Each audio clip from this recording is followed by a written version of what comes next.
कैसे हैं मेरे दोस्तों। एक बार फिर से आप सभी का स्वागत करते हैं आपके अपने YouTube चैनल ज्ञान विद सचिन में।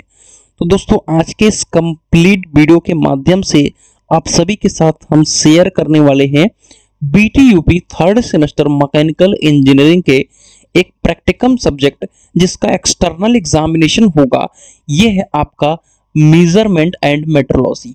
इस सब्जेक्ट को आप बहुत अच्छी तरीके से जान भी रहे होंगे, जिसका इस साल पेपर होने वाला है और ऑलरेडी आप सभी को पता है कि 60 नंबर का पेपर होगा और 3 घंटे आप सभी को मिलेंगे जिसमें आप सभी को चीज़ों को करना है। अब देखिए, मेट्रोलॉजी नया सब्जेक्ट आया है, इसके प्रॉपर आपको कंटेंट नहीं मिल पा रहा है। इसकी वजह से हमने सोचा कि इसका वन शॉट करा देते हैं यूनिट नंबर 1 का। अब यूनिट नंबर 1 का वन शॉट कराने से क्या फायदा मिलेगा, तो चलिए हम बताते हैं क्या फायदा मिलेगा। उसके पहले हम सिलेबस को देख लेते हैं। देखिए, मेजरमेंट एंड मेट्रोलॉजी हमारा सब्जेक्ट है जिसे हम प्रैक्टिकम सब्जेक्ट के नाम से जान रहे हैं और ऑलरेडी आप सभी को पता होगा कि इसका पेपर होने वाला है। अब सिलेबस कितना है आप सभी का, ये आपका सिलेबस है जितना आपके स्क्रीन पे दिख रहा है। उसके बाद ये आपका सिलेबस है, ठीक है। ये आपका इतना सिलेबस है जो कि आपको क्या करना है, पढ़ना है। अब आप कह रहे होगे भैया इतना कम सिलेबस है। देखिए, इतना जितना है मेरे बच्चे बहुत है, क्योंकि अगर आप देखेंगे ऑटो कोलिमेटर के बारे में, साइन बार के बारे में देखेंगे तो काफी डेप्थ टॉपिक है। इधर कोऑर्डिनेट मेजरिंग मशीनिंग, ठीक है। तो इसके सारे इंपॉर्टेंट क्वेश्चंस वगैरह जो हैं वो मैं आप सभी के साथ ऐप पे शेयर कर दिया हूं ऑलरेडी। तो आप ऐप पे जा करके इनके इंपॉर्टेंट क्वेश्चंस वगैरह देख सकते हो, क्योंकि इंपॉर्टेंट क्वेश्चंस, नोट्स वगैरह सारी चीजें ऐप पे ही मिलेंगी। एक बार फिर से इसको जूम इन करके बताता हूं कि आज की इस वीडियो के माध्यम से हमको कवर क्या करना है। देखिए, यूनिट नंबर 1 को देखोगे तो इसमें 3 पार्ट है। बेसिक ऑफ मेट्रोलॉजी है, लीनियर मेजरमेंट है और कॉम्परेटर है। इसको हम पहले पार्ट के अंदर कवर कर रहे हैं, दूसरे पार्ट के अंदर ये है और तीसरे पार्ट के अंदर ये है, ठीक है मेरे प्यारे भाई। अब आप समझने की कोशिश करो। देखो, ये जो हमारा पहला पार्ट है पूरा इंट्रोडक्टरी कह सकते हैं, लेक्चर है। इसमें टोटल थ्योरेटिकल टॉपिक है। थ्योरेटिकल तो पूरा है, लेकिन मतलब कह सकते हैं कि एक नॉर्मल जो डेफिनेशन टाइप की चीजें हैं वो है। लेकिन अगर आप यहाँ पर आ जाओगे, जैसे कि वर्नियर कैलिपर के ऊपर आ जाओगे, फिर माइक्रोमीटर के ऊपर आ जाओगे, वर्नियर हाइट गेज के ऊपर आ जाओगे, फिर बोर गेज है, गेज ब्लॉक है, कॉम्परेटर है और फिर उसके मैकेनिकल और न्यूमेटिक कॉम्परेटर है। तो ये एक समझने वाले टॉपिक्स हैं। तो ये नेक्स्ट वीडियोस के अंदर कवर करेंगे। और वो वीडियोस कहाँ मिलेंगी, वो वीडियोस आपको एप्लीकेशन के ऊपर मिल जाएंगी। कहाँ पे मिलेगी, वो ज्ञान विद सचिन ऐप पे मिलेंगी सारी वीडियोस। और नोट्स ऑलरेडी हमने अपडेटेड कर दिया है, तो नोट्स वगैरह जाकर के देख पाओगे। और ऑलरेडी हमने एप्लीकेशन पे ही 2025 के हिसाब से इंपॉर्टेंट टॉपिक्स क्या है, जैसा कि ऑलरेडी पता है पिछले 4 सालों से हमारा एक ही काम है, इंपॉर्टेंट क्वेश्चन गेस करना। और आपके पास आउट सीनियर को भी ये चीजें पता है। इंपॉर्टेंट क्वेश्चन क्या क्या आने वाले हैं वो टॉपिक्स मैंने ऑलरेडी आपको पहले ही बता दिए हैं, और उसमें भी टॉप 10 टॉप 5 ये सारे इंपॉर्टेंट टॉपिक्स वगैरह हम आप सभी को बताएंगे। तो उसके लिए आपको क्या करना है, वेट करना है और ऐप पे जा करके इनरोल कर लेना है। जैसे जैसे चीजें उसमें बढ़ती रहेंगी आपको पता चलेगा। खैर, हमारा टॉपिक है मेट्रोलॉजी, ठीक है। यानी मेट्रोलॉजी एक्चुअल में है क्या, उसको समझना इंपॉर्टेंट है, ठीक है। देखिए, मेट्रोलॉजी को समझना आप सभी के लिए इंपॉर्टेंट इसलिए है क्योंकि आप इंजीनियरिंग करने जा रहे हो, ठीक है। इंजीनियरिंग कर रहे हो। इंजीनियरिंग में मेजरमेंट यानी किसी चीज को मापना सबसे ज्यादा इंपॉर्टेंट है। आप चाहे कुछ भी कर रहे हो, आप जैसे कि आप 5th सेमेस्टर में जाओगे जब, तो आपको एक सब्जेक्ट मिलेगा डिजाइन, ठीक है। मशीन डिजाइन कहते हैं उसे। उसका मास्टर्स भी करते हैं, एमटेक करते हैं, बीटेक में भी, जैसे हम लोग के अभी करंट में डिजाइन चल रहा है। तो डिजाइन में क्या होता है मेरे प्यारे साथियों, कि किसी चीज को हम डिजाइन करने से पहले उस पर हम एनालिसिस करते हैं।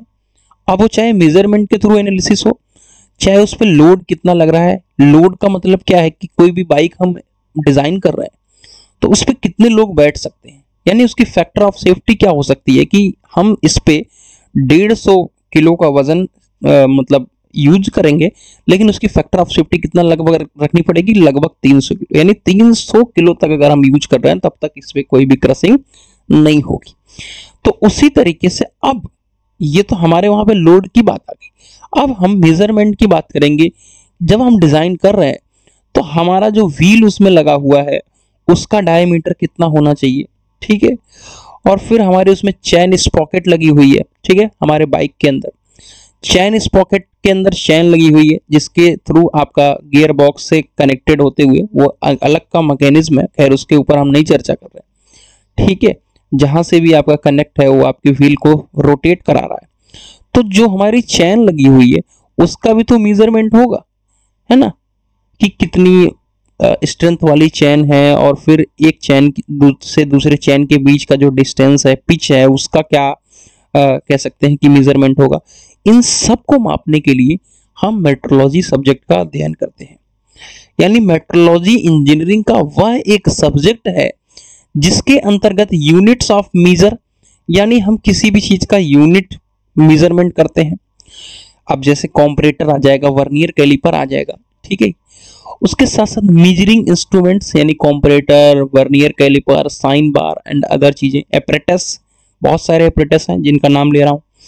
और फिर मेजरिंग मेथड्स, कौन कौन से ऐसे मेजरिंग टेक्निक्स हैं जिनके हम स्टडीज करते हैं इस सब्जेक्ट के अंदर, वो हमारा मेट्रोलॉजी कहलाता है। यानी सिंपल सा कहना है कि हम इंजीनियरिंग करने जा रहे हैं और हम इंजीनियरिंग करने के दौरान किसी भी चीज का हम मेजरमेंट कर रहे हैं। अब वो यूनिट के थ्रू मेजरमेंट कर रहे हैं जैसे कि मीटर, सेंटीमीटर, फुट, इंच। और फिर मेजरिंग इंस्ट्रूमेंट्स, बहुत सारे मेजरिंग इंस्ट्रूमेंट्स जैसे इंची टेप हो गया, आपका पटरी हो गया, जो पटरी आप लाइन वाइन खींचते हैं, है ना। एपरेटस उपकरण जैसे हो गया, ऑटोकोलीमेटर हो गया, ठीक है, साइन बार हो गया, कॉम्परेटर हो गया। और फिर बहुत सारे मेजरिंग टेक्निक्स होते हैं, उन सब का जो अध्ययन है वो मेट्रोलॉजी के अंदर होता है। इतनी देर मुझे ये समझाने में आप लोगों को लग गया। खैर आगे हम बढ़ते हैं और इसी को मैंने एक और डेफिनेशंस दी है, उसमें क्या है उसको भी आप लोगों को समझना जरूरी है। किसी उत्पाद की गुणवत्ता उच्च स्तर पर बनाए रखने के लिए, अब जैसे कोई भी हमने प्रोडक्ट बनाया वो एकदम एक्यूरेट मेजरमेंट का बना हुआ है, अगर एकदम एक्यूरेट मेजरमेंट का बना हुआ होगा तो उसकी जो गुणवत्ता होगी, उसकी जो प्रोडक्टिविटी है वो अच्छी ही होगी। ऑब्वियस सी बात है, जब एक्यूरेट बना है। उसको बनाने के लिए मतलब उच्च स्तर पर गुणवत्ता को मेंटेन रखने के लिए हम क्या करते हैं, उसका इंस्पेक्शन करते हैं। इंस्पेक्शन क्या है, अभी अगले सेमेस्टर में आपका आएगा इंडस्ट्रियल इंजीनियरिंग। इंडस्ट्रियल इंजीनियरिंग के अंदर यही सब पढ़ाया जाता है कि इंस्पेक्शन किसी चीज का कैसे किया जाता है, ठीक है। तो हम उस प्रोडक्ट की इंस्पेक्शन को के लिए, ठीक है, बहुत सारी मेजरमेंट इकाइयां जैसे कि हमने भी बताया आप सभी को, और फिर बहुत सारे यंत्र और बहुत सारे टेक्निक्स का उपयोग किया जाता है, उसे हम मेट्रोलॉजी कहते हैं। मुझे लगता है कि दोनों डेफिनेशन बहुत प्यार से हमने समझाने की कोशिश की है, जितना मुझे आता है, इससे ज्यादा मुझे नहीं आता है। और जैसा कि ऑलरेडी आप सभी को पता है कि मैं एक बीटेक का स्टूडेंट हूं और आप सभी के साथ पिछले 3-4 सालों से जुड़ा हूं। बस आपको कम बजट में, फ्री ऑफ कॉस्ट कह सकते हैं ऑब्वियसली, क्योंकि 99 का कोर्स मेरा रहता है, तो आज के समय में मुझे लगता है कि 6 महीने के अंदर अगर 99 कोई बच्चा खर्च करता है तो आज की इस जनरेशन के हिसाब से कुछ भी पैसा नहीं है। और मैं चाहता हूं कि हमारे जितने भी साथी हैं, और पहले मैं 19 रुपए का बैच दिया करता था, फिर 29 का दिया, फिर 49 का दिया, अब 99 का दे रहा हूं। आप कह रहे होगे कि भैया लगातार आपका भी प्राइस बढ़ा है, बट 19 का बैच जो चलता था वो 4 साल पहले चलता था, और 4 साल में अगर मैं 99 पे आ गया तो मुझे नहीं लगता कि और लोगों की तरह मैं किसी चीज को कर रहा हूँ, ठीक है। कोई और कुछ और नहीं समझाएगा, डिजिटल बोर्ड होगा किसी के पास, बस इतना ही है, लेकिन जो भी आप एग्जाम में लिखने वाले हो उसको मैं प्रॉपरली समझा पा रहा हूँ, ठीक है, बस वही मेरा काम है, ठीक है। तो क्या क्या उद्देश्य हो सकते हैं मेट्रोलॉजी को, उसको समझना जरूरी है। किसी भी कार्य के, कोई भी कार्य कर रहे हो, कोई भी डिजाइन कर रहे हो, कुछ भी बना रहे हो, उसके सही मापन के लिए, ठीक है, सही मापन के लिए हम किसी भी यंत्र का प्रयोग करते हैं, उसका हमारा उद्देश्य है मेट्रोलॉजी का। दूसरा है कि हमारे मेजरमेंट के अंदर अपनाई जाने वाली जो भी विभिन्न टेक्निक्स हैं उसका स्टैंडर्डाइजेशन करना। मतलब क्या है, इसका समझना जरूरी है आप सभी को। जैसे कोई भी हम टेक्निक यूज कर रहे हैं, जैसे हम कोऑर्डिनेट मेजरिंग मशीन यूज कर रहे हैं, तो अब हमारा जो मेजरिंग मशीन है, कोऑर्डिनेट मेजरिंग मशीन है, वो सही माप कर रही है नहीं कर रही है, उसका भी तो एक स्टैंडर्डाइजेशन होना चाहिए, उसका भी एक किसी स्टैंडर्ड से तुलना होना चाहिए। समझ रहे हो? जैसे आप कोई भी ये लाइन ले लो, ठीक है, ये लाइन ले लिया आपने, अब इसको हम 1 मीटर की पटरी से क्या कर रहे हैं, माप रहे हैं। 1 मीटर की पटरी से माप रहे हैं मेरे प्यारे बच्चों, तो क्या कर रहे हैं, 1 मीटर की पटरी से इसका तुलना कर रहे हैं। अब 1 मीटर की पटरी से तुलना कर रहे हैं, तभी तो पता चला कि ये 1 मीटर जो स्टैंडर्ड बना हुआ है उससे एक्यूरेट है कि नहीं, और एक्यूरेट है तो बिल्कुल वो हमारा मेजरमेंट के अंदर आ रहा है। आई थिंक मुझे जितना हो सक रहा है मैं क्रिस्टल समझाने की कोशिश कर रहा हूं। आइए, किसी भी प्रोडक्ट को सही एक्यूरेसी के साथ, यानी हमारा जो भी प्रोडक्ट है वो एकदम एक्यूरेट मापा जाए, ठीक है, और अगर एक्यूरेट मापा जाएगा तो उसका जो प्रोडक्शन होगा बिल्कुल भी एक्यूरेट होगा। और अगर हम प्रोडक्शन को बिल्कुल एक्यूरेट कर रहे हैं तो हमें उसको इंस्पेक्शन ही करने की आवश्यकता है, उसके अलावा उसमें टूट फूट वियर और बार बार उसको रिसाइकिल करना, ये सब चीजें खत्म हो जाएंगी। और ये सब चीजें खत्म अगर हो जाएंगी तो हमारा कम लागत लगेगा, सीधा सा उद्देश्य हमारा है पैसा बचाना, ठीक है।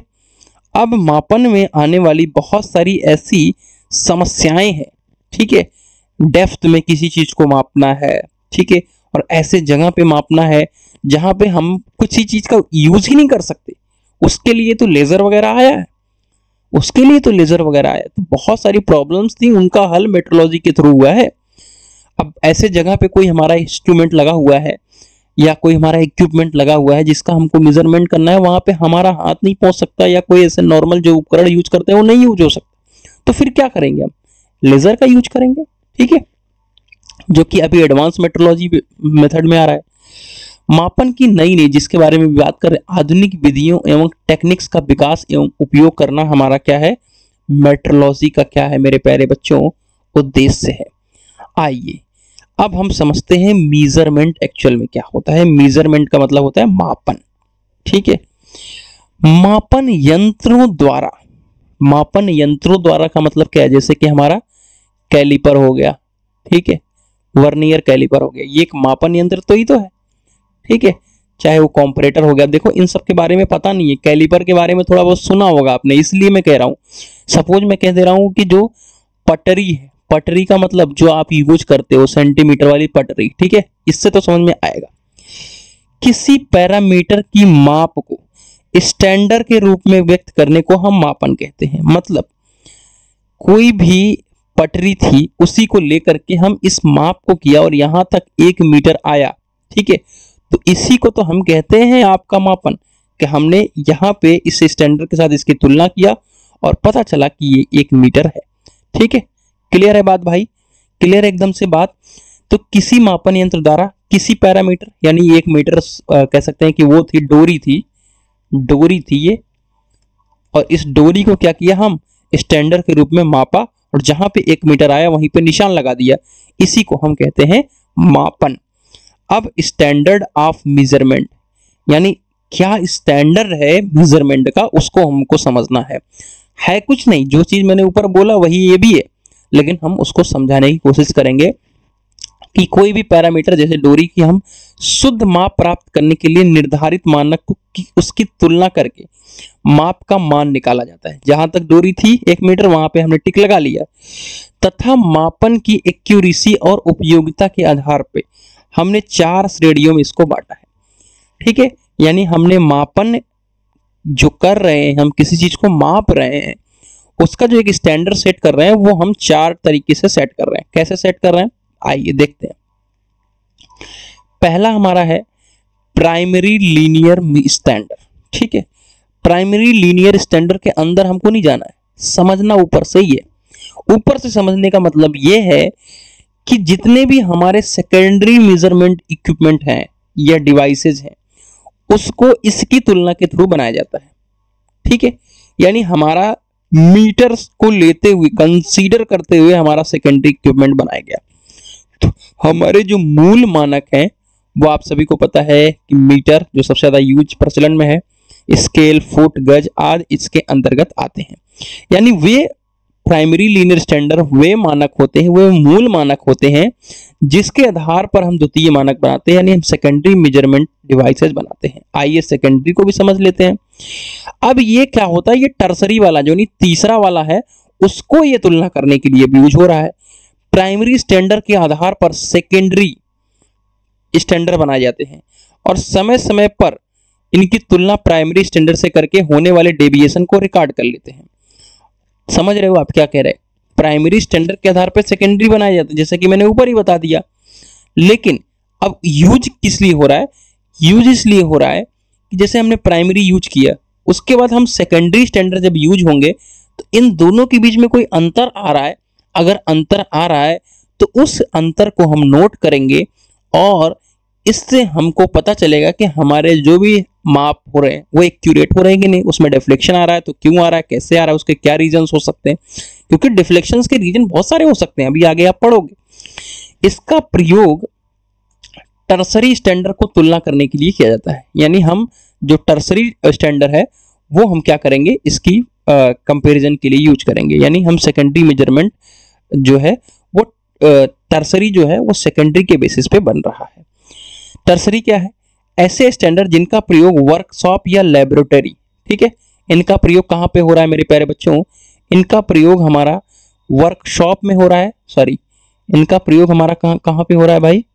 इनका प्रयोग हमारा वर्कशॉप में हो रहा है और लेबोरेटरी में हो रहा है, ठीक है।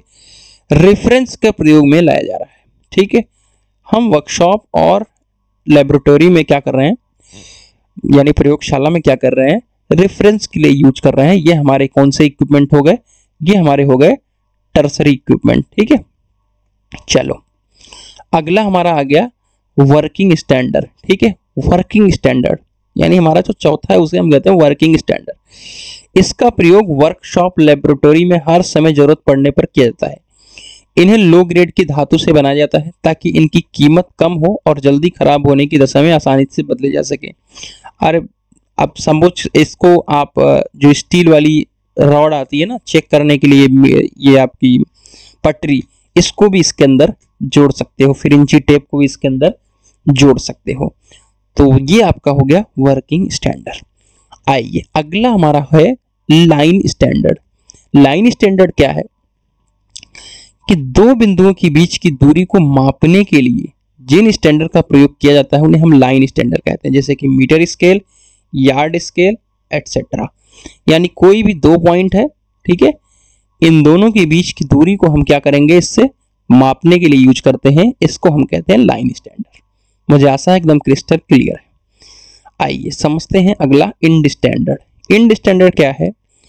दो कर्व्ड सरफेस के बीच की दूरी को मापने के लिए, ठीक है, कर्व्ड सरफेस की दूरी को मापने के लिए हम क्या कर रहे हैं, इंड स्टैंडर्ड का प्रयोग कर रहे हैं, ठीक है। क्लियर है बात? आगे चलते हैं। अगला हमारा है इंपॉर्टेंट डेफिनेशन। देखो एक एक नंबर में बहुत बार ये सब डेफिनेशंस पूछी जाती हैं, तो भैया ये बहुत इंपॉर्टेंट है। जैसे प्रिसीजन है, एक्यूरेसी, सब नाम से क्लियर है। इनको रट करके जो मैंने लिखा है वो चीज आपको क्लियर नहीं हो पाएगी। इसीलिए मैंने कहा था कि आप लोगों को कहाँ पे जाना है मेरे प्यारे बच्चों। आप लोगों को जितने भी हमारे साथी हैं उनको मैंने कहा था कि ज्ञान भी सचिन ऐप को डाउनलोड कर लीजिए, ठीक है। 99 रुपीज चार्ज है, मात्र 99 चार्ज है। इसमें महत्वपूर्ण प्रश्न के कंप्लीट नोट्स, चाहे वो थर्मल इंजीनियरिंग हो, चाहे मेजरमेंट हो, चाहे वो फ्लूइड हो आपका, ठीक है, इन सब के नए नोट्स मैंने डाल दिए। पीवाईक्यू पेपर थर्मल का, फ्लूइड का, एमएमआई का, क्योंकि थर्मल आपका 3rd में ऑलरेडी चलता था, फ्लूइड 4th में चलता था और एमएमआई 6th में चलता था। सबके हमने पेपर यहाँ पे बीटीयूपी के डाल दिए हैं। फिर इसके साथ साथ जो हमारा काम है वो है इंपॉर्टेंट क्वेश्चन का, वो इंपॉर्टेंट क्वेश्चन भी मैं डाल दिया हूँ। अब इसके बाद मेरा जो अगला टारगेट चल रहा है वो आप लोगों को समझाने का टारगेट चल रहा है कि हम आप लोगों को समझा सकें, लाइव सेशन ले सकें। लाइव सेशन नहीं ले पाएंगे तो रिकॉर्डेड आप सभी को पढ़ा सकें इसी ऐप के अंदर 99 रुपीज में। जो बड़े बड़े क्रिएटर कर रहे हैं आप लोगों को, वो मैं आप सभी को बिल्कुल फ्री ऑफ कॉस्ट समझो 99 में समझाने की कोशिश कर पा रहा हूँ, ठीक है। तो ये एक इंट्रोडक्टरी लेक्चर था जो मैं आप सभी के साथ शेयर कर रहा हूँ। खैर ये मेरा काम था बताने का, और वन शॉट वीडियो कवर कर रहे हैं तो थोड़ा टाइम टेकन वीडियो है। चलिए शुरू करते हैं, प्रिसीजन को समझाने की कोशिश करते हैं। प्रिसीजन क्या है कि किसी मापन यंत्र द्वारा, पहले इसको पढ़ते हैं पूरा, फिर आपको समझ जाएंगे। किसी माप को एक ही प्रकार से कई बार मापा जाए और माप हर बार एक समान हो, तो इस प्रकार की गई मापों की समानता उसकी प्रिसीजन कहलाती है। अब समझो, ये आपका कोई डोरी है, एक बार आपने यहां से मापा, एक बार आपने यहां से मापा। अब इस डोरी को क्या किया, हमने रोटेट कर दिया और फिर हम डोरी को इस तरीके से रख दिए, फिर हमने यहां से मापा और फिर हमने यहां से मापा। अब हुआ क्या कि हर बार एक समान माप आई, ठीक है, तो उसी को हम कहते हैं प्रिसीजन। क्या कहते हैं? प्रिसीजन, यानी उसकी सूक्ष्मता। सूक्ष्मता का मतलब कि बहुत सूक्ष्म सा डिफरेंस आ रहा है या आ ही नहीं रहा है, यानी हम एकदम एक्यूरेट मेजरमेंट कर रहे हैं। तो किसी भी इक्विपमेंट द्वारा किसी भी डिवाइस का मेजरमेंट हम कई बार कई टेक्निक्स के थ्रू करते हैं और हर बार वो मेजरमेंट समान आ रहा है, तो इस प्रकार की माप की समानता उसकी प्रिसीजन कहलाती है। एक्यूरेसी क्या होता है? एक्यूरेसी कुछ नहीं है, जैसे आप इसी डोरी को माप रहे हो, ठीक है, इस बार आया इसमें 1.41, इसमें आया 1.42, ठीक है, यहां से इसी डोरी को जब आपने टिल्ट कर दिया, सपोज इसमें आया 1.40, इसमें आया 1.41, तो कह सकते हैं कि ये जो निकटतम है, ठीक है, सपोज 1.40 के रेफरेंस में ले रहे हो, तो ये सिर्फ जो एक एक पॉइंट का डिफरेंस आ रहा है, ठीक है, यानी उसकी वास्तविक माप और ऑब्जर्व्ड मेजरमेंट, यानी जो मापा और उसकी वास्तविक माप, सपोज इसकी एक्चुअल ये वैल्यू थी और ये आप सभी ऑब्जर्व्ड वैल्यू है, से उसकी निकटता जो है उसकी एक्यूरेसी कहलाती है कि वो कितना एक्यूरेट है, यानी 0.1 कह सकते हैं डिफरेंस आ रहा है, यानी द हाईली एक्यूरेट डिवाइस है, यानी मेजरमेंट है आपकी। तो किसी भी मापन यंत्र द्वारा मापी गई जो ऑब्जर्व्ड मेजरमेंट है और उसकी जो एक्चुअल मेजरमेंट है, उससे जो तुलना करेंगे वो कितना नजदीक है, उस चीज को हम कहते हैं एक्यूरेसी, ठीक है, उस मापन यंत्र की एक्यूरेसी कहलाती है। खैर आगे बढ़ते हैं और हमारा जो अगला टॉपिक है वो सेंसिटिविटी है। सेंसिटिविटी क्या होता है? कोई भी हम मापन यंत्र द्वारा किसी भी चीज को हम मापते हैं, हर एक टॉपिक में मापना ही है। अब किसी भी चीज को हमने मापा, सपोज ये 0.1 का डिफरेंस 0.01 का डिफरेंस आया, यहां पे भी आपका 0.02 का डिफरेंस आया था, यहां पे 0.01 का डिफरेंस आया था, ठीक है। अब किसी भी मेजरमेंट द्वारा हम किसी चीज को माप रहे हैं, उसके छोटे से छोटे अंतर, किसी भी मेजरमेंट के द्वारा हम किसी भी चीज को हम माप रहे हैं और उसके छोटे से छोटे अंतर को मापना उसकी सूक्ष्मता या उसकी सेंसिटिविटी कहलाती है। ये तो मैंने यहां पे डिफरेंस बताया। सेंसिटिविटी हमारा क्या कह रहा है कि कोई भी हमारा डिवाइस है, उसका हमारा कितना भी वो छोटा सा छोटा है, उसके हम मेजरमेंट को कर ले रहे हैं, ठीक है, कितना भी वो छोटा से छोटा है उसके हम मेजरमेंट को कर ले रहे हैं, तो वह मेजरमेंट जो माप रहे हैं हम, ठीक है, अंतर को माप रहे हैं, ठीक है, वो उसकी सेंसिटिविटी कहलाती है। आशा करता हूं कि मैं इस चीज को समझाने में सफल हो रहा हूं। सपोज 1.40 यहाँ पे मेजरमेंट हमने किया है, थोड़ा सा मैं इसको स्क्रॉल करके नीचे रख देता हूं। अब ये छोटा सा छोटा अंतर यहाँ पे मापा जा रहा है, ठीक है, तो अगर छोटा से छोटा अंतर नहीं मापा जाता तो ये गैप कितना आ जाता, सपोज 1.45 का गैप आ जाता, तो फिर एक सेंसिटिविटी इसकी कितनी है, ज्यादा हो जाती, ठीक है, तो सॉरी उसकी सेंसिटिविटी कम हो जाती। तो इस तरीके से है। आइए कैलिब्रेशन को समझते हैं। कैलिब्रेशन हमारा क्या कहलाता है? किसी मापन यंत्र की एक्यूरेसी को बनाए रखने के लिए उस यंत्र की किसी अन्य प्राइमरी स्टैंडर्ड या सेकेंडरी स्टैंडर्ड से तुलना कर यंत्र को ठीक करने की क्रिया को कैलिब्रेशन कहते हैं। इसका कुछ कहने का मतलब नहीं है, समझने का मतलब नहीं है, बहुत इजी सा टॉपिक है कि कोई भी आपका सपोज इंची टेप है या कुछ भी है आपका, सपोज प्रोब है, आपका कोई स्टाइलस है, जो भी कोई भी मेजरमेंट डिवाइस है, उसको हम किसी भी प्राइमरी स्टैंडर्ड या सेकेंडरी स्टैंडर्ड से तुलना किए और उसमें डिफ्लेक्शन आ रहा था, उस डिफ्लेक्शन को हमने क्या किया, ठीक किया। और ये डिफ्लेक्शन हमने ठीक किया, इस प्रकार के प्रोसेस को हम कहते हैं कैलिब्रेशन करना। ठीक है, तो कोई भी हमारा, सपोज यहां पे लिख देता हूं सरफेस प्लेट, ठीक है, सरफेस प्लेट है, ठीक है। अब ये सरफेस प्लेट हमारा थोड़ा सा डिफ्लेक्ट हो गया है, तो हम किसी भी प्राइमरी स्टैंडर्ड से इसकी तुलना किए है, सेकेंडरी से तुलना किए और फिर इसको हम थोड़ा सा घिस पिट के सही कर दिए। इसी चीज को हमने क्या किया, कैलिब्रेशन कह दिया। आइए रिस्पॉन्स टाइम क्या कहते हैं। ठीक है, रिस्पॉन्स टाइम क्या होता है, कोई भी हमारा मेजरमेंट डिवाइस है, आजकल डिजिटल मेजरमेंट आ गया है, आप लोगों को पता है। ठीक है, जैसा कि कैलिपर वगैरह भी है, वो सब डिजिटल आ रहा है। आपको लगता है जो किताबों में पढ़ाया जा रहा है यूज हो रहा है, नहीं, बिल्कुल भी नहीं यूज हो रहा है। अब डिजिटल तरीके से सारी चीजें हो रही हैं, तो कोई भी हमारा इनपुट उसमें दर्ज हुआ, अब उसको क्या हुआ, इनपुट को फाइनल पोजीशन में परिवर्तित करने में जितना भी हमारा समय लगता है, उसको हम रिस्पॉन्स टाइम कहते हैं। कोई भी हमारा मापन यंत्र है, अब हमने उसको मेजरमेंट के लिए यूज किया, अब वो फाइनल पोजीशन तक पहुंच करके उसकी रीडिंग को कंप्लीट करे और बताए, तो इस जो टाइम ड्यूरेशन हो रहा है, इसी को हम कहते हैं रिस्पॉन्स टाइम। आशा करता हूं कि आप लोगों को चीजें समझ में आ रही होंगी। रिपीटेबिलिटी, नाम से ही जाहिर है कि एक ही वैल्यू के बार बार को रिपीट करने को, बार बार मेजरमेंट कर रहे हैं, बार बार वही वैल्यू आ रही है, इसी भी हम रिपीटेबिलिटी कहते हैं। हिस्टेरिसिस क्या होता है मेरे प्यारे भाई, जैसे कोई भी हम ग्राफ ले लेते हैं और ऐसे हम इसको बना देते हैं, ये जो पीक पॉइंट है ये हिस्टेरिसिस है। क्या कह रहे हो भाई, जैसे कोई भी हमने मेजरमेंट करना है, ठीक है, अब जैसे हम लोग सब्जेक्ट पढ़ रहे हैं HMT, ठीक है, इसको कहते हैं हीट एंड मास ट्रांसफर। ठीक है, इसमें कन्वेक्शन, कंडक्शन, आपने रेडिएशन ये सब सुना होगा, मोड्स ऑफ हीट ट्रांसफर होते हैं। तो सपोज कन्वेक्शन हमारा प्रोसेस है, उसके थ्रू मैंने कोई एक्सपेरिमेंट करना शुरू किया। अब हम जब वहां पे मेजरमेंट कर रहे हैं, सपोज वहां पे हम बॉइलिंग कर रहे हैं किसी चीज का, और वो बॉइलिंग के मेजरमेंट हम चेक कर रहे हैं, ठीक है, तो होता क्या है कि जब हम किसी भी चीज को वहां पे बॉयल कर रहे हैं, ठीक है, या कुछ भी मेजर कर रहे हैं, तो वहां पे जो हमारा हाईएस्ट वैल्यू दिख रहा है, सपोज 87, 88, 87, ठीक है, 89, ऐसे करके इसी के इर्द गिर्द ये चीज घूम रही है।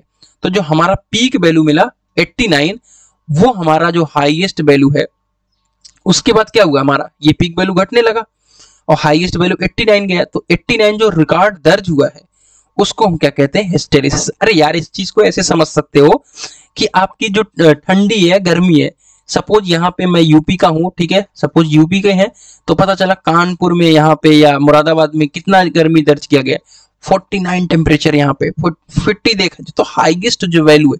उसके बाद क्या हुआ कि वो धीरे धीरे घटने लगा, पहले यहाँ से 37 से शुरू हुआ और ये 49 तक गया, फिर ये 37 पे आ रहा है। तो इसके बीच में जो हाईएस्ट वैल्यू 49 गई, वो आपकी क्या हुई, हिस्टेरिसिस हो गई। समझ गया भाई, ठीक है, समझ में आ गया अगर ये टेम्परेचर आपके नापने वाले से, तो अच्छी बात है। अब अनसर्टेनिटी, अनसर्टेनिटी का मतलब क्या है कि कोई भी चीज निश्चित ना होना। अनसर्टेनिटी का मतलब क्या, सर्टेन मतलब निश्चित, अनसर्टेनिटी का मतलब निश्चित ना होना। अब आइए इसको समझते हैं, ठीक है। मेजरमेंट में अनसर्टेनिटी का मतलब है किसी भौतिक राशि के माप में होने वाला सांख्यिकीय परिक्षेपण,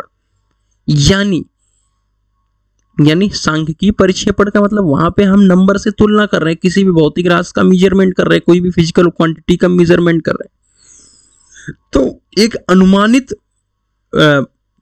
वैल्यू आप सभी को प्रोवाइड करता है, ठीक है, यानी एक कह सकते हैं कि ऑब्जर्व्ड वैल्यू प्रोवाइड करता है, और वो ऑब्जर्व्ड वैल्यू आपके एक्चुअल वैल्यू से अलग होती है। नहीं समझ रहे हो, जैसे कोई भी हमारा डिवाइस है या कोई भी हमारा लाइन है, ये आपका एक्चुअल में 1 मीटर है, लेकिन जब आप मेजरमेंट करोगे तो कभी इधर आ जाओगे, कभी इधर आ जाओगे, कभी इधर आ जाओगे, कभी इधर आ जाओगे, ठीक है। तो ये कह सकते हैं कि जो एक्चुअल वैल्यू है वो ट्रू वैल्यू से क्या होती है, अलग होती है, और यही आपका क्या होता है, अनसर्टेनिटी होता है, यानी एक्चुअल वैल्यू का ट्रू वैल्यू से अलग होना, ठीक है। क्या कहलाता है मेरे प्यारे बच्चों? Uncertainty of measurement. इसके क्या क्या रीजन हो सकते हैं? कि मेजरमेंट की टेक्निक्स अलग होनी, आप एक डिजिटल यूज करो मेजरमेंट जिसमें कोई भी एरर के चांसेस कम हो। टेम्परेचर जैसे कि पता है किसी चीज का टेम्परेचर बढ़ता है तो सिकुड़ती है, फैलती है। आपको गर्मी के रीजन में पटरी उटरी का फैलना वगैरह सुना ही होगा आपने, उसका भी रीजन आ जाता है। ह्यूमिडिटी की वजह से भी होता है। और फिर इक्विपमेंट की एक्यूरेसी, की इक्विपमेंट आपका कितना डायल कर रहा है, यानी कितनी भी उसमें दिक्कतें हैं उसके ऊपर भी डिपेंड करता है। ठीक है भाई, तो ये आपका अनसर्टेनिटी हो गया। अब आइए एरर को समझते हैं। Error of measurement. एरर क्या क्या हो सकता है? जैसे एरर का मतलब ही क्या होता है कि हम कुछ जो हमारी ट्रू वैल्यू है और फिर जो है हमने माना है उनके बीच का जो डिफरेंस है वही आपका क्या कहलाएगा? एरर कहलाएगा। ठीक है, समझ गए? किसी भी यंत्र द्वारा ली गई माप को इंडिकेटेड वैल्यू यानी जो हमने मापी है और वो ट्रू वैल्यू के अंतर को हम क्या कहते हैं? एरर्स ऑफ मेजरमेंट कहते हैं। तो इसके कई टाइप्स हैं, जैसा कि हम पहला टाइप्स पढ़ा रैंडम एरर। इसमें क्या होता है कि ये अनएक्सपेक्टेड है। जैसे कि आप मेजरमेंट कर रहे हो और कोई हल्का सा हाथ क्या कर दिया? टच कर दिया तुम्हारा, ठीक है, और वहां पे एक्यूरेसी जो है आपके हाथ से गड़बड़ा गई और वहां पे अब जो मेजरमेंट होने वाला है वो कहीं ना कहीं खराब होने वाला है। ये चीज एकदम से क्लियर है। ये एरर्स अनएक्सपेक्टेड होते हैं, इनका पूर्वानुमान लगाना काफी कठिन होता है। ये एरर्स निम्न कारणों से उत्पन्न हो सकते हैं, जैसे मैकेनिकल वाइब्रेशन। अचानक आपके जो भी मैकेनिकल डिवाइस यूज कर रहे हो, जहां पे आप मेजरमेंट कर रहे हो, उसका कोई बोल्ट हल्का सा ढीला हो गया और मैकेनिकल वाइब्रेशन शुरू हो गया, तो डेफिनेटली बात है कि मेजरमेंट एक्यूरेट नहीं हो सकता। और अगर कोई भी एक्यूरेट जो आपका इंस्ट्रूमेंट है वो हाई स्पीड पर रन कर रहा है तो उसकी वजह से भी आपका क्या होगा? फ्रिक्शन की वजह से भी आपका जो मेजरमेंट है वो खराब हो जाएगा। तो ये सारी चीजें हैं। स्पीड में बैकलैश, ठीक है, स्पीड में चेंजेस, इसकी वजह से आपका रैंडम एरर होता है। कंट्रोलेबल एरर यानी किसी भी चीज पर कंट्रोल किया जा सके, दोबारा से हम क्या करें, उस पर काम कर सकते हैं, तो उसको हम कंट्रोलेबल एरर और सिस्टमेटिक एरर कहते हैं। जिन एरर्स को कम किया जा सकता है या कंट्रोल पाया जा सकता है उसे हम कहते हैं कंट्रोलेबल एरर। जैसे सिग्नल को एक स्थान से दूसरे स्थान भेजने में ट्रांसमिशन एरर, जैसे वोल्टेज ड्रॉप, इस पे हम काबू पा सकते हैं। अब जो ऊपर मैंने स्टैंडर्डाइजेशन के बारे में खूब समझाया था वही चीज यहाँ पे फिर से आ गई है। स्टैंडर्डाइजेशन का मतलब होता क्या है? देखो, स्टैंडर्डाइजेशन का मतलब समझना थोड़ा सा मेरे लिए समझाना थोड़ा सा अलग तरीके से हो पाएगा। उसके माध्यम से मैं ये जो लिखा हुआ है इसको बाद में समझेंगे। पहले हम एक दूसरे फॉर्म में समझते हैं। जैसे कोई भी हमारा पिस्टन है, कमेंट में बताइएगा कि अपने यहाँ का भारत का सबसे ज़्यादा फेमस जो पिस्टन कंपनी है वो कौन सी कंपनी है जो बनाती है। क्योंकि अब तो मैकेनिकल डिपार्टमेंट में आ गए हो आप लोग, तो सिलेंडर पिस्टन से आपका ताल्लुक होने वाला है। खैर, थर्मल इंजीनियरिंग अभी उतना ज़्यादा आप नहीं पढ़े हो, और फिर आईसी इंजन वगैरह, मतलब ये सब तो बीटेक में थोड़ा अच्छा फील आएगा, मौका मिलेगा अगर करने का। तो सपोज हम पिस्टन की बात कर रहे हैं, ठीक है, तो इसका एक स्टैंडर्ड सेट होगा। अब ये पूरी इंडिया में सपोज ये इतनी बड़ी कंपनी है, ब्रांड है, अब ये पूरी इंडिया में जब एक ही साइज का पिस्टन बनाया जाएगा तो क्या होगा? ग्राहक को किसी चीज को तुलना करने में भी आसानी होगी कि यही गाड़ी में लगना है पिस्टन, इस साइज का पिस्टन इस गाड़ी में इसके अकॉर्डिंग लगना है। दूसरा, आपको खरीदने में भी आसानी है, कोई लूट नहीं सकेगा। तो इन सब चीज़ों के लिए हमें स्टैंडर्डाइजेशन की ज़रूरत पड़ी। ये हम इंडिया लेवल पे बात कर दी। अगर हम बात करें कह सकते हैं कि इंटरनेशनल लेवल पे बात करें, तो इंटरनेशनल लेवल पर भी क्या होगा मेरे प्यारे साथियों? किसी एक चीज़ का एक स्टैंडर्ड सेट होगा। जो वहाँ स्टैंडर्ड सेट होकर के आया वो यहाँ पे यूज हो रहा है, तो चेंजेस नहीं होगा। वरना वहाँ कुछ बन रहा है, यहाँ पे कुछ बन रहा है, तो डेफिनेटली गड़बड़ हो जाएगा सारा हिसाब किताब। तो किसी देश की अर्थव्यवस्था उस देश में लगे उद्योगों की प्रोडक्टिविटी और क्षमता पर निर्भर करती है। इसलिए यह जरूरी है कि उद्योग में प्रयोग होने वाले पार्ट्स के बीच इंटरचेंजेबिलिटी अधिकतम हो, यानी हमारी फ्लेक्सिबिलिटी मौजूद रहे, और डाइवर्सिटी यानी डिफरेंस बहुत सारे कम हो। ये सब स्टैंडर्डाइजेशन से ही संभव है। यानी किसी भी चीज़ को हम एक सिस्टम में रखेंगे, एक सिस्टम के साथ एक सिस्टमेटिक मेजरमेंट रहेगा, एक स्टैंडर्ड मेजरमेंट रहेगा कि यही चीज़ इस पिस्टन में यूज होना है, यही चीज़ इस कार में यूज होनी है, तो इससे क्या होगा कि इंटरचेंजेबिलिटी और डाइवर्सिटी दोनों पे ही काबू होगा। और यह आपके कई स्तर पर किया जाता है, जैसे कि अंतर्राष्ट्रीय, राष्ट्रीय और संस्था या कंपनी के स्तर पे। तो ये चीज़ आपका क्या कहलाता है, स्टैंडर्डाइजेशन। ठीक है, इसके क्या क्या ऑर्गेनाइजेशंस हैं उसको हम समझते हैं। इसमें सबसे ज़्यादा जो इम्पोर्टेंट ऑर्गेनाइजेशन इस समय चल रही है वो यही है, ब्यूरो ऑफ इंडियन स्टैंडर्ड। क्या है मेरे प्यारे बच्चों, इसका नाम है ब्यूरो ऑफ इंडियन स्टैंडर्ड। ठीक है, जिसे हम क्या कहते हैं, BIS। ठीक है, क्या कहते हैं मेरे प्यारे भाइयों, इसको हम कहते हैं BIS। ठीक है, अभी तो BIS ट्रेनिंग वगैरह भी करा रहा है बहुत सारे बच्चों को। ठीक है, इंडियन गोंडा वाले बच्चे यहाँ पे अगर वीडियो को देख रहे होंगे तो फर्स्ट ईयर के गोंडा वाले बच्चे मैंने देखा था, किसी बच्चे का, फर्स्ट ईयर के बच्चों का, तो वहाँ पे ले गए थे इसको, शायद यहाँ पे BIS वाले वहाँ पे ले गए थे, आपके अयोध्या में ले आए थे बच्चों को, सुना था मैंने। तो ये काफ़ी ज़्यादा प्रोडक्टिव है। हम लोग को भी बोलते हैं कि स्टैंडर्ड बनाओ आप, 6 महीने के अंदर 2000 रुपये मिलेंगे। खैर टाइम नहीं रहता और इतना हम लोग दिमागदार भी नहीं है, तो BIS काफ़ी अच्छा है। और इंडियन स्टैंडर्ड को बनाने के लिए हमारा BIS यूज होता है। इसको प्रकाशित करना एवं हर जगह प्रचार करना इंडियन स्टैंडर्ड का काम है BIS का। ये सर्टिफिकेशन भी देता है कि प्रोडक्ट एकदम एक्यूरेट है, और इसकी लैब भी बनी हुई है। इस वहाँ पे इन आपके इक्विपमेंट्स का रिपेयरमेंट होता है, पहचान भी होता है, और हमें प्रोडक्ट एवं उत्पाद की प्रक्रिया को बेहतर बनाने के लिए हमारा BIS है।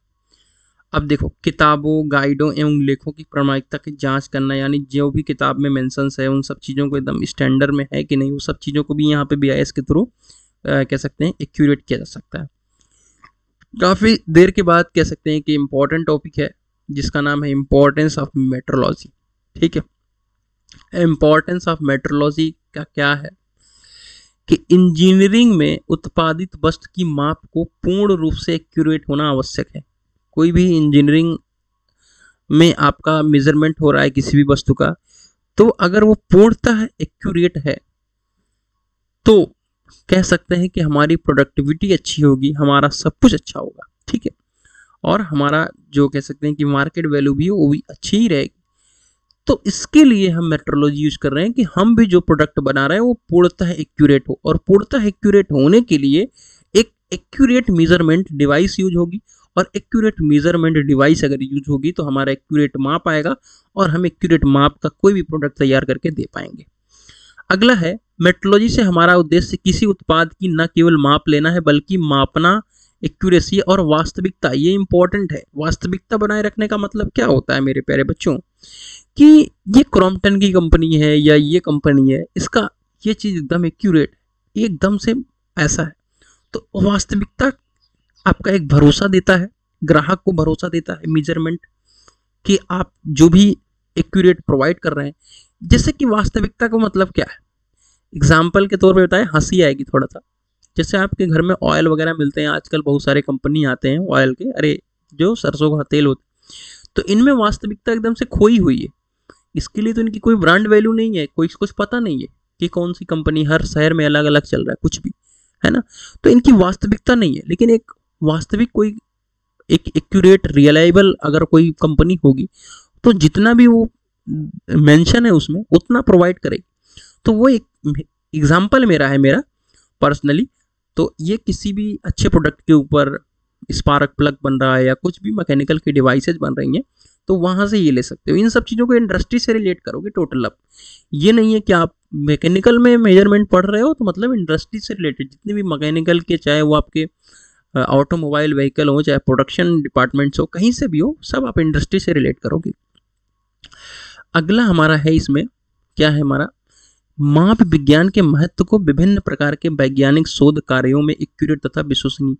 अब देखो, किसी भी चीज़ का एक्यूरेट मेजरमेंट, और जो भी कह सकते हैं कि इंटरनेशनल लेवल पे हमारे रिसर्च वगैरह चल रहे हैं, उसमें हमारा एकदम एक्यूरेट मेजरमेंट चाहिए। और एक्यूरेट मेजरमेंट कहाँ से पॉसिबल है, सिर्फ मेट्रोलॉजी से ही पॉसिबल है। ठीक है, क्योंकि अगर हम रॉकेट मान लो लॉन्च कर रहे हैं तो वहाँ पे ऐसे थोड़ी है कि एकदम से कुछ भी सेट कर रहे हो आप। वहाँ पे तो मतलब 100% रियलाइबल, 100 नहीं 110% रियलाइबल होना चाहिए। और 110% रिलायबल अगर है तो वो कैसे पॉसिबल है? मेजरमेंट के बेसिस पे।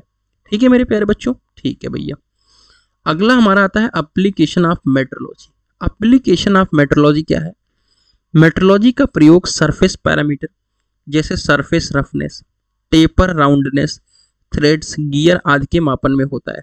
मतलब मेट्रोलॉजी का उपयोग सभी चीजों को मापने में यूज रहा है, चाहे वो आपको कोई थ्रेड्स हो, यानी थ्रेड्स का मतलब समझ रहे हो आप सभी, गियर्स, अभी थोड़ी देर पहले मैंने चेन स्पॉकेट के बारे में बात किया था वहां पे, ठीक है।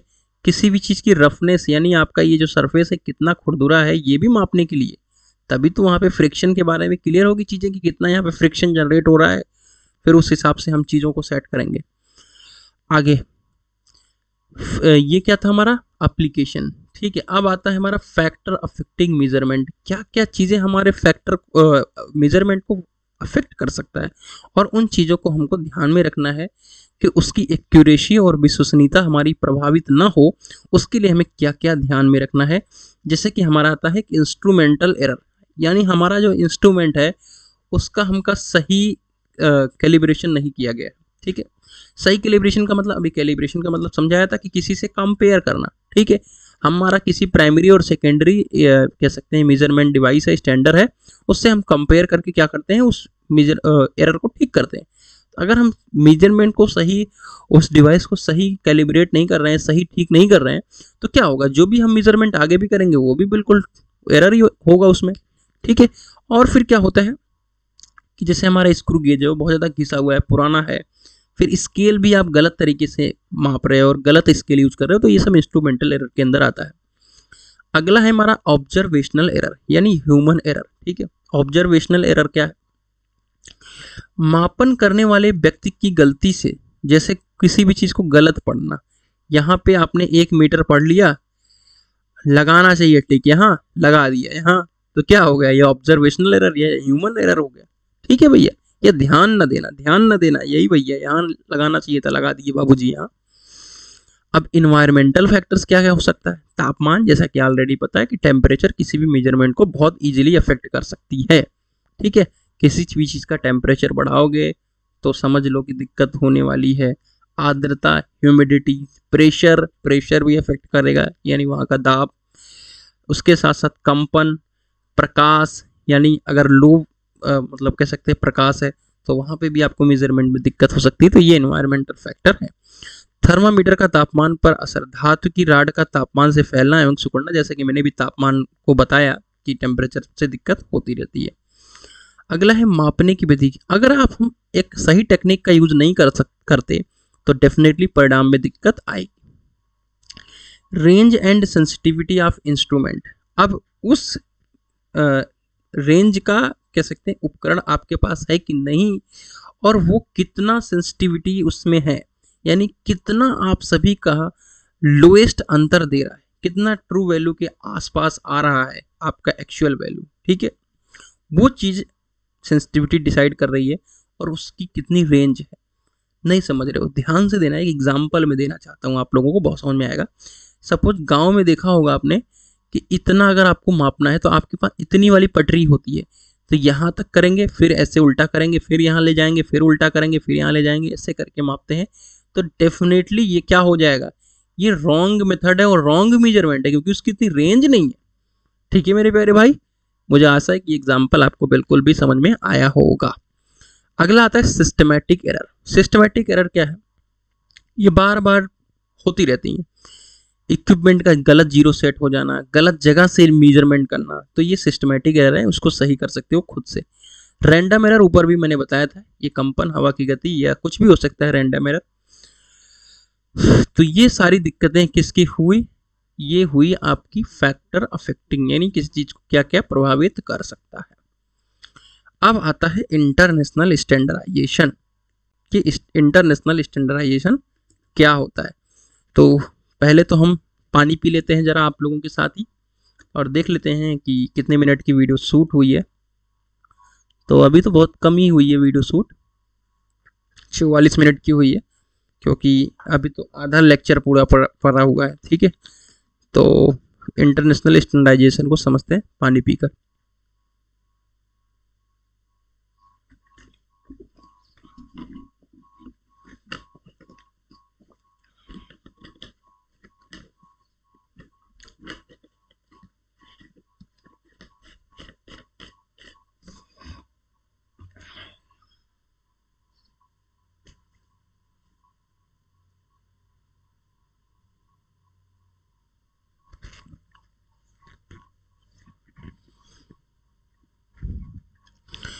देखिए, इंटरनेशनल स्टैंडर्डाइजेशन को समझाने से पहले अभी मैंने स्टैंडर्डाइजेशन के बारे में बात किया था, बीआईएस के बारे में बात किया था। तो मतलब विश्व स्तर पे किसी भी चीज़ को, इंटरनेशनल स्तर पे एक मेजरमेंट हो, एक यूनिट डिसाइड किया जाए, एक सिस्टम, एक पद्धति हो, ठीक है। जैसे कि मैंने बता दी, एक समान यूनिट, कोई एक यूनिट डिसाइड हो, एक कोई आपका सिस्टम हो जिसे आप यूज कर रहे हो, और फिर एक ही मेथड्स यूज कर रहे हो, ताकि हर देश में एक ही जैसे मापन हो सके। इसे हम इंटरनेशनल स्टैंडर्डाइजेशन कहते हैं। अब इसकी आवश्यकता क्यों है? यूनिफॉर्मिटी। यूनिफॉर्मिटी क्या मतलब क्या हो कि हर देश में एक ही प्रकार की मापन इकाइयां होंगी। इससे क्या होगा कि एक दूसरे का आदान प्रदान हो सकेगा। तुम ये डिवाइस बनाओ, हम ये डिवाइस बनाएं, और लेन देन रहेगा, जिससे अर्थव्यवस्था भी मजबूत हो जाएगी। रिलायबिलिटी, डेफिनेटली रिलायबिलिटी भाई बढ़ेगी जब हम दोनों जगह पर इक्विपमेंट सेम बन रहे हैं और आपका फेलियर हुआ और मेरा नहीं फेलियर हुआ, तो इससे तो चीज़ें पता चलेगी और उस कमियों को ठीक किया जाएगा। इससे क्या होगा, हमारा विश्वसनीयता डेफिनेटली इंजीनियरिंग में आएगी और इंडस्ट्रीज में बढ़ेगी, और सही मापन हमको मिल पाएगा, साइंस, रिसर्च और इंजीनियरिंग या इंडस्ट्री हो, ठीक है। ट्रेड्स, अंतरराष्ट्रीय व्यापार में समान गुणवत्ता और मात्रा की तुलना में आसान हो सके। भाई डेफिनेटली मैंने बताया अभी जस्ट ऊपर ही मैंने आपके साथ शेयर किया कि अगर हम किसी भी प्रोडक्ट को बना रहे हैं और आपस में अगर हम कोलैप्स हो रहे हैं, तो डेफिनेटली हमारी अर्थव्यवस्था भी आसान हो जाएगी और अंतरराष्ट्रीय व्यापार करने में भी आसानी हो जाएगी। क्योंकि आपके यहाँ भी ये चीज़ कह सकते हैं कि मेजरमेंट का पिस्टन यूज हो रहा है और मेरे यहाँ भी यूज हो रहा है, तो डेफिनेटली अगर आपका प्रोडक्ट अच्छा है और सस्ता भी हो रहा है तो हम जरूर लेंगे आपसे, है ना, डेफिनेटली लेंगे। सेफ्टी, अब देखो, अगर इंटरनेशनल लेवल पे दोनों चीज़ सेम है, तो उस अगर कोई तुम्हारा फेलियर हुआ और मेरा नहीं हुआ, तो तुम्हारा हुआ तो क्यों हुआ उसके बारे में भी रिसर्च होगी और फिर उससे कमियां निकलेंगी, और एक कह सकते हैं कि रिलायबिलिटी को मजबूत किया जाएगा, सेफ्टी को मजबूत किया जाएगा। इंजीनियरिंग पार्ट्स हो गया, मेडिकल, एरोस्पेस और न्यूक्लियर इंडस्ट्री में हाई एक्यूरेसी जरूरी है, तो इसके लिए हमारा सेफ्टी पर्पज पर ध्यान दिया जाता है। साइंटिफिक डेवलपमेंट, रिसर्च और टेक्नोलॉजी में एक ही स्टैंडर्ड इकाइयों से परिणामों की तुलना आसान हो जाता है। यानी अगर हम रिसर्च कर रहे हैं, रिसर्च इंडिया लेवल पे हो रही है, इंटरनेशनल लेवल पे हो रही है, तो एक ही स्टैंडर्ड यूज हो रहा है, तो इससे हमारी सही सारी चीज़ें अच्छी हो जाएंगी, ठीक है। तो ये हमारा साइंटिफिक डेवलपमेंट हो गया, नीड के रूप में आ रहा है international standardisation. International bodies in metrology, ठीक है, ये इंटरनेशनल बॉडीज हैं मेट्रोलॉजी की, क्या क्या है? एक तो है BIPM, ब्यूरो इंटरनेशनल डेस्पॉइड्स इट मेजर्स, ठीक है। फिर है CIPM, international committee for weight and measures. OIML, international organisation of legal metrology. फिर आपका इंडियन स्टैंडर्ड ऑर्गेनाइजेशन, ठीक है। ये आपका हो गया क्या, इंटरनेशनल बॉडीज, ठीक है। अगला है, ये इंटरनेशनल स्टैंडर्ड ऑर्गेनाइजेशन होना चाहिए क्योंकि हमारे लिए तो BIS बना हुआ है, ठीक है। अगला हमारा आता है BIS, bureau of Indian standard, ठीक है। जैसा कि BIS के बारे में अभी ऊपर हमने बात भी किया था, बट अभी आपका एक टॉपिक है, तो ये इंपॉर्टेंट टॉपिक के अंदर आता है, ठीक है, और ये पूछे जाने की काफ़ी उम्मीदें हैं, ठीक है। तो BIS के बारे में भी समझते हैं। ब्यूरो ऑफ इंडियन स्टैंडर्ड यानी BIS भारत सरकार द्वारा एक राष्ट्रीय मानक संगठन है। BIS जो है एक इंटरनेशनल कह सकते हैं कि आपका काम करने वाला एक संगठन है। इसमें कंज्यूमर जो है या और जो आप सभी का इंडस्ट्रीज है वो सरकार की जरूरत के अनुसार स्टैंडर्ड तैयार करता है, ठीक है। और फिर उस पर क्या करता है, ये कह सकते हैं कि एक स्टैंडर्ड मोहर लगा देता है कि हाँ ये यहाँ पे यूज होने लायक है। ये चीज़ हमारा ब्यूरो ऑफ इंडियन स्टैंडर्ड कर रहा है। BIS की जो स्थापना है 1 अप्रैल 1987 में हुई थी। इसके पहले ISI इंडियन स्टैंडर्ड इंस्टीट्यूशन कहा जाता था। इसका मुख्यालय जो है नई दिल्ली में है, ठीक है। उसके साथ साथ इसका काम क्या क्या है उसको समझिए। इंटरनेशनल लेवल पे भी और नेशनल लेवल पे हमारा ये आपका स्टैंडर्ड बनाना, यानी कोई भी चीज़ आपने बनाया उसको वेरीफाई भी करना है, ठीक है, यानी उत्पादों की जांच करना और परीक्षण करना, और जो भी कंज्यूमर है उनको जागरूक करना। देखो अगर हम BIS के स्टैंडर्ड को यूज कर रहा है हर एक कंपनी, तो उसके बेसिस पे आपको जज करने का मौका मिलेगा कि हमें कौन सा प्रोडक्ट लेना है, कौन सा प्रोडक्ट नहीं लेना है। और फिर सर्टिफिकेशन, यानी आपका BIS का सर्टिफिकेशन है तो डेफिनेटली ISI मार्क अगर लगा है तो पता तो चलेगा कि हाँ प्रोडक्ट एक्यूरेट है कि नहीं, क्योंकि अगर BIS का सर्टिफिकेशन है तो डेफिनेटली ऐसे तो लग नहीं सकता क्योंकि इंडियन गवर्नमेंट के अंदर वो आ रही है। इंपॉर्टेंस क्या क्या है, वस्तुओं, सेवाओं, और उसकी प्रोडक्टिविटी को अच्छा करना सुनिश्चित करना, घरेलू और इंटरनेशनल बाजार में विश्वसनीयता को बढ़ाना, यानी हमारा रिलायबिलिटी अच्छा हो जाएगा, उपभोक्ता को सुरक्षा और भरोसा प्रदान करना, यानी जब आपका आईएसआई का मार्क लगा हुआ है तो उपभोक्ता क्या हो जाएगा, निश्चिंत हो जाएगा कि नहीं भैया एकदम एक्यूरेट ही प्रोवाइड करेंगे ये। Factor affecting the accuracy of measuring system, यानी हमारा जो कह सकते हैं कि मेजरिंग सिस्टम है यानी पद्धति जो है वो उसके क्या क्या दिक्कत हो सकते हैं जिसकी वजह से हमारा जो मेजरमेंट है वो सिस्टम है वो प्रभावित हो सकता है। देखो सिलेबस जिन्होंने बनाया है उनको भी कई फैक्टर पे ध्यान देना चाहिए था, ये भी गलत मेजरमेंट ही कर रहे हैं मेरे प्यारे बच्चों। इस चीज़ को अभी मैंने आप सभी के साथ समझाया, सेम चीज़ को पढ़ना है। जैसे इंस्ट्रूमेंटल एरर को समझाया अभी मैंने ऊपर, फिर कैलिब्रेशन एरर को समझाया था कि यहाँ पे सही कैलिब्रेट ना करना, फिर सेंसिटिविटी भी वही चीज़ है। देखो चाहे आप सिस्टम में गलती कर रहे हो, ठीक है, और चाहे वो आपके मेजरिंग में दिक्कत कर रहे हो, बात तो एक ही आ रही है ना लगभग। तो ध्यान देना इस चीज़ को, ऊपर हम लोगों ने समझा भी दिया है। अगर बहुत ज़्यादा संवेदनशील है, और बहुत ज़्यादा संवेदनशील का मतलब चीज़ें थोड़ी सी लचकदार हो रही हैं, अगर वहाँ पे सेंसिटिविटी उसकी क्या है बहुत ज़्यादा है, तो क्या होगा, आपका एक्यूरेट मेजरमेंट नहीं हो पाएगा। कैलिब्रेशन अगर अच्छा नहीं है, सही एक्यूरेट नहीं किया आपने, मिलाप नहीं किया है, तो सही गड़बड़ है। फ्रिक्शन, ठीक है, अगर ज़्यादा फ्रिक्शन हो रहा है तो फिर दिक्कत होगी। वियर एंड टीयर, लंबे समय तक किसी भी चीज़ का उपयोग करोगे तो क्या हो जाएगा, उसका एक्यूरेसी खत्म हो जाएगी, सही उपयोग लायक थोड़ी रह जाएगा। इन्वायरमेंटल फैक्टर, टेम्परेचर, बहुत अधिक तापमान या बहुत अधिक ठंडी, ह्यूमिडिटी, ठीक है, जिससे कि आपका नमी रहेगा, किसी भी चीज़ पे नमी है, जैसे कोई भी आपका उपकरण है, इलेक्ट्रॉनिक उपकरण है, तो क्या खराब नहीं हो जाएगा, तो उस पर सही मेजरमेंट हो पाएगा। वाइब्रेशन, अधिक वाइब्रेशन होना, फिर जैसे इलेक्ट्रॉनिक इक्विपमेंट में क्या आ जाती है, इलेक्ट्रोमैग्नेटिक इफेक्ट आ जाता है, उसकी वजह से दिक्कतें हो जाएंगी। इलेक्ट्रोमैग्नेटिक इफेक्ट आपने देखा होगा, चार्ज पार्टिकल का मूव करना, ठीक है। तो ये आपका सिस्टम में एरर आ रहा है। अब आता है अगला ऑपरेशनल एरर। अगर ऑपरेशनल एरर का मतलब हमारी तरह कोई ऑपरेटर है, ठीक है, और स्किल्ड ऑपरेटर नहीं है, तो उसमें एरर की संभावना डेफिनेटली बढ़ेगी, क्योंकि हम लोग तो मजाक में हर एक चीज़ को करते ही, और फिर हम लोग की विधि भी नहीं पता होती, तो गलत तरीके से मापेंगे तो डेफिनेटली परिणाम गलत आएगा। वर्क पीस का फैक्टर भी अच्छा माना जाता है कि अगर खुरदुरी सतह है तब भी माप सही नहीं हो पाएगा। थर्मल एक्सपेंशन हो रहा है, यानी टेम्परेचर की वजह से क्या हो रहा है, वस्तु का तापमान बार बार बदल से आ रहा है, तो वहाँ पे भी मेजरमेंट सही नहीं हो पाएगा। फिर ह्यूमन एरर, जैसे कि आपको गलत मेजरमेंट करना, फिर कैलकुलेशन गलत करना, लापरवाही, जो कि हम लोग के अंदर बहुत ज़्यादा भारी पड़ी है। पेपर है आपको मान के चलो कि 15 से 25 नवंबर के बीच में अभी डेट दी गई है, ठीक है, और बच्चा सीरियस नहीं है इस बात को लेकर के, जो ये वीडियो को देख रहा होगा लास्ट तक वो सीरियस नहीं है अभी, ठीक है, तो सीरियस हो जाओ। जनरल रूल, यहाँ पे हाइलाइटर चचा को उठा लेते हैं और इसको यहाँ पे कर लेते हैं यहाँ पे ऐसे, और general rule for accurate measurement, ठीक है, general rule for accurate measurement, ठीक है, काफ़ी इंपॉर्टेंट है मेरे हिसाब से, जो भी बच्चा चाहे अच्छी तरीके से इसको पढ़े। क्या क्या जनरल रूल हो सकते हैं उसको समझना। किसी भी माप को हम अगर एक्यूरेट करना चाहते हैं, अच्छे हाईली एक्यूरेसी के साथ करना चाहते हैं, तो उसके लिए हम हर प्रकार के मापन प्रणाली लागू कर सकते हैं।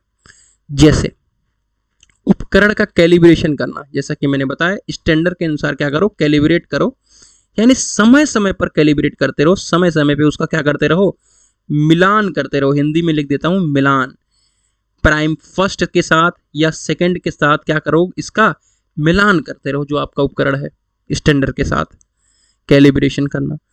जब भी आप मापना शुरू करो, जीरो सेटिंग करना ना भूले, जीरो पे सही तरह से सेट करें।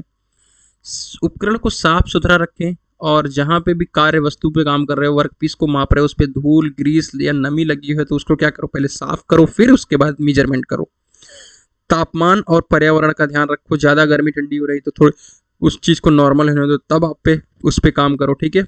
और अचानक तापमान परिवर्तन हो रहा है तो उस समय रोक दीजिए अपने मेजरमेंट को। सही पोजीशन में रीडिंग लीजिए, ठीक है। एरर से बचने के लिए रीडिंग हमेशा सीधे खड़े होकर के लीजिए, और मतलब हाथ वगैरह को मेंटेन करके रखिए, जिससे कि आपका बेहतर रीडिंग ले पाओ आप। और स्टैंडर्ड चीज़ों को यूज करिए, जैसे कि एसआई यूनिट्स, ठीक है, और सारे मेजरमेंट को एक ही यूनिट के अंदर कन्वर्ट करिए, जिससे कि एरर की संभावना जीरो रहे। उचित उपकरण, जहाँ पे जैसा सिस्टम है, जैसे कि जिस जगह पे जैसा सिस्टम सही बैठ रहा है उस हिसाब से उस उपकरण को यूज करिए, जिससे कि हमारा जो भी मेजरमेंट हो हाई सेंसिटिविटी रहे, मतलब एकदम एक्यूरेट वैल्यू के आसपास पहुंचे, हाईली एक्यूरेट रहे, ठीक है।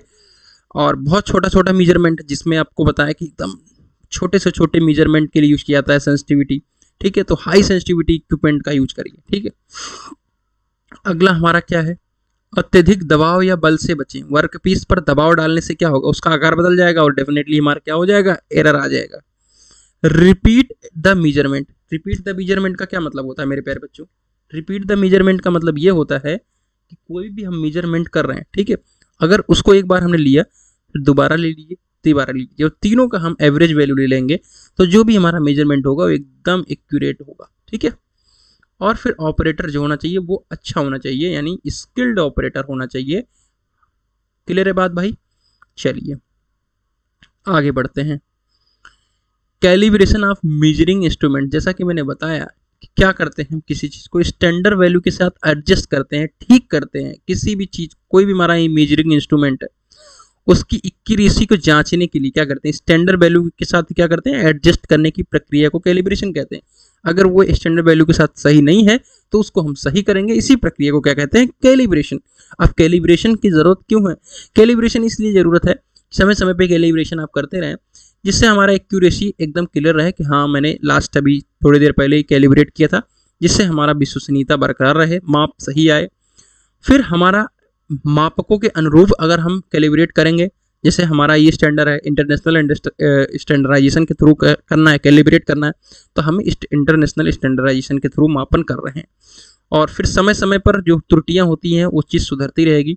और क्या होती है, यंत्र की सटीकता घट जाती है। अगर हम सही चीज़ नहीं करते हैं तो क्या होगा, चीज़ों को हमेशा ख़राब कर रहे हैं तो क्या होगा, एक्यूरेसी घट गई आएगी। गलत माप से मशीन उत्पाद या मनुष्य को नुकसान हो सकता है। गलत सिस्टम फिट कर दिया और रॉकेट टूट गया, जाना था कहीं गिर गया पाकिस्तान में जाके, है ना, तो इस तरीके से है। खैर ठीक है। उसके बाद आता है कैलिब्रेशन प्रोसेस, ठीक है। तो कैलिब्रेशन प्रोसेस हमारा क्या है, कैलिब्रेशन प्रोसेस मानक का चयन, ठीक है। एक उच्च सटीकता वाला रेफरेंस स्टैंडर्ड चुना जाता है। कैलिब्रेशन प्रोसेस मानक का चयन, एक उच्च सटीकता वाला रेफरेंस स्टैंडर्ड चुना जाता है। कैलिब्रेशन प्रोसेस में मानक का चयन करना है। यंत्र की तैयारी, मापने वाले उपकरण को साफ करें और जीरो एडजस्टमेंट करें। कंपैरिजन, मापन यंत्र की रीडिंग की तुलना मानक यंत्र से करें, ठीक है। मापन यंत्र की रीडिंग की तुलना क्या करें, मानक स्टैंडर्ड इक्विपमेंट से करें, जिसे कैलिब्रेशन कहते हैं। और फिर स्टैंडर्ड वैल्यू और इंस्ट्रूमेंटल रीडिंग के बीच का अंतर निकालें। अगर ज़्यादा अंतर आ रहा है तो फिर से उसको एडजस्ट करके देखें। यदि अंतर अधिक है तो मानक मापन के अनुसार सेट करें। सर्टिफिकेशन, कैलिब्रेशन पूरी होने के बाद कैलिब्रेशन सर्टिफिकेट दिया जाता है, उसको ज़रूर लें, ठीक है। अब एग्जाम्पल के तौर पे चीज़ें को देखना जरूरी है। वर्नियर कैलिपर को कैलिब्रेशन स्लिप गेज से किया जाता है। प्रेशर गेज का कैलिब्रेशन डेड वेट गेज से किया जाता है, टेस्टर से किया जाता है। थर्मामीटर का कैलिब्रेशन थर्मोमीटर से किया जाता है। तो ये था हमारा फर्स्ट का पार्ट 1। इसमें 3 पार्ट हैं और यूनिट 2 में भी 3 पार्ट है। तो सारी चीज़ें कहाँ पे आप लोगों को मिल जाएंगी, हमारे ज्ञान विद सचिन एप्लीकेशन पे। तो विजिट करिए मोबाइल एप्लीकेशन पे, 99 इन्वेस्ट करिए और अपनी तैयारी को ज़बरदस्त तरीके से कीजिए। तो मिलते हैं एक नई वीडियो के साथ, तब तक के लिए bye bye, take care, love you all.